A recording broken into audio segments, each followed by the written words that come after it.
मुंबई की गलियों में दिन भर सैकड़ों लोग आते जाते हैं।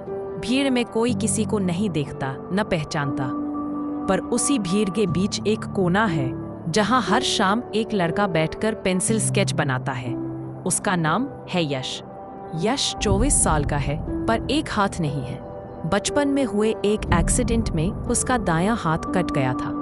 उस दिन के बाद उसके सपनों से ज्यादा लोगों की "तुम नहीं कर पाओगे" की आवाजें उसके साथ चलती रहीं। उसे आर्ट से प्यार था, लेकिन जब हाथ ही ना हो तो कौन माने कि वह कलाकार बन सकता है। स्कूल में बच्चों ने मजाक उड़ाया, "अरे ये क्या पेंट करेगा?" कॉलेज में फॉर्म भरने पर सलाह मिली, "कुछ और कर ले, ये तेरे बस का नहीं है।" पर यश को यकीन था कि अगर दिल सच्चा हो तो एक हाथ भी काफी है। पिता की छोटी सी नौकरी से घर चलता था। माँ चाहते थीं कि यश कुछ सेव करे, कंप्यूटर कोर्स, कोई क्लर्क की नौकरी। पर यश ने छुप छुप कर पेंटिंग शुरू कर दी। उसने बाएं हाथ से लिखना और फिर ड्रॉ करना सीखा।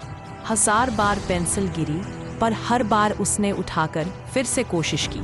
कई साल की मेहनत के बाद वह अपने पेंसिल स्केच सोशल मीडिया पर डालने लगा। शुरू में कोई नहीं देखा, फिर एक दिन उसकी एक पेंटिंग, एक वृद्ध माँ की आंखें, वायरल हो गई।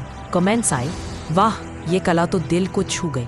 पर किसी को नहीं पता था कि उसे बनाने वाला सिर्फ एक हाथ से जूझता रहा। उसने कुछ आर्ट गैलरीज में एग्जीबिशन के लिए अप्लाई किया। कहीं से जवाब नहीं आया।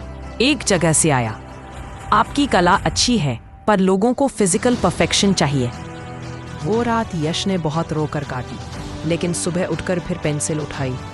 अगर दुनिया को फर्क पड़ता है कि मेरे पास एक हाथ है, तो मैं उन्हें अपनी कला से मजबूर कर दूंगा कि उन्हें फर्क ना पड़े। अब 2 साल बाद एक विदेशी आर्ट क्यूरेटर मुंबई आया और यश की स्केच को सड़क पर देखा। उसने यश से पूछा, "कितनी कीमत है?" यश चौंका, बोला, "ये तो बस यूं ही बनाई थी।" क्यूरेटर बोला, "ये यूं ही नहीं है, ये तो आत्मा की भाषा है।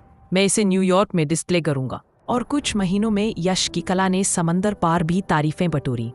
आज वह न केवल भारत में बल्कि विदेशों में भी एक प्रेरणा का नाम बन गया है।